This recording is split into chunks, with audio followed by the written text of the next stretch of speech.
হতাশ না, খুবই হতাশ। আহা, যারা ব্রাজিল সমর্থন করে তারা খুবই হতাশ। হতাশ হওয়ার তো কিচ্ছু নাই। যারা নতুন প্রজন্ম মূলত তারাই হচ্ছে অন্যান্য দলের সমর্থক, আমি নাম বলছি না। আর যারা শৈল্পিক নান্দনিক ফুটবলের সাম্বা নৃত্য দেখে এসেছে, সাম্বা নৃত্যের যারা সমর্থক, তারা কখনো হতাশ হয় না। কারণ তারা ব্রাজিলের সোনালী সময় দেখেছে। যারা 1998, 2002, অন্তত আমাদের সময়কার যারা তাদের নান্দনিক ফুটবলের সৌন্দর্যটা দেখেছে, তারা কখনো হতাশ হবে না। হতাশ হওয়ার তো কিছুই নেই। কারণ হচ্ছে অন্যান্য দলের যারা আজকে লাফালাফি করছে, তারা টানা 3 যুগ শিরোপাহীন ছিল। টানা 3 যুগ তারা ওই এক স্টারের উপর ভরসা করেই কিন্তু দলকে সমর্থন করে গেছে। তো সেখানে আমরা যারা হলুদ জার্সিদারের সমর্থক, তারা 5টা স্টারের মালিক। 5টা স্টার দেখে, 5টা স্টার বিশ্ব চ্যাম্পিয়ন 5বারের। এবং সদ্য 2019 সালেও কিন্তু কোপার চ্যাম্পিয়ন ছিল। সেখানে আমরা যে টিমকে ধরাশায়ী করছে সেটা আমরা সচক্ষে দেখেছি। অল্প 2-4-5 বছর হয়তো দুঃসময় যাচ্ছে, খারাপ সময় যাচ্ছে। খারাপ সময়ের ক্ষেত্রে আসলে অনেক কিছু বিষয় আছে। আপনি একটা টিম যখন ভালো খেলবে, সে টিমের যে ভালো খেলোয়াড়গুলো আছে তাদেরকে দেখাশোনার জন্য তাদের একজন যোগ্য বস দরকার।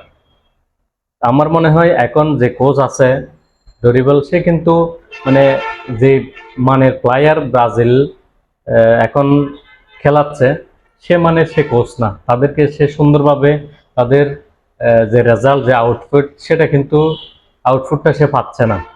যার জন্য তার ব্যবহারে, যে খেলোয়াড়দের কিভাবে ব্যবহার করতে হবে, তার টেকনিক এবং ট্যাকটিক্যাল দিকগুলোতে যথেষ্ট সমস্যা আছে। যার জন্য না হয় আপনি দেখেন অ্যালিসন বেকার গোলকিপারে, অ্যাডাপশন আছে, হ্যাঁ, এগুলো হচ্ছে বিশ্বমানের গোলকিপার। আপনি পাশাপাশি যদি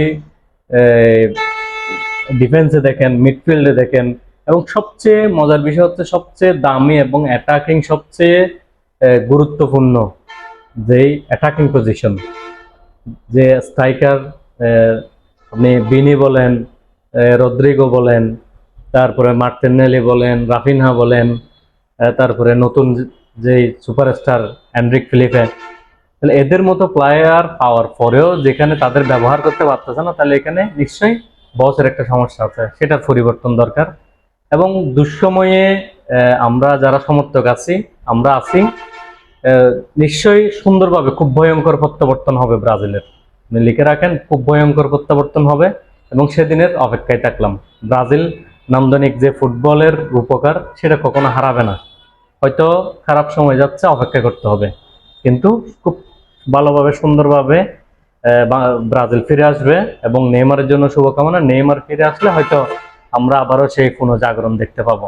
ধন্যবাদ সবাইকে। ব্রাজিলকে সমর্থন করুন এবং দুঃসময়ে ভাসে থাকুন।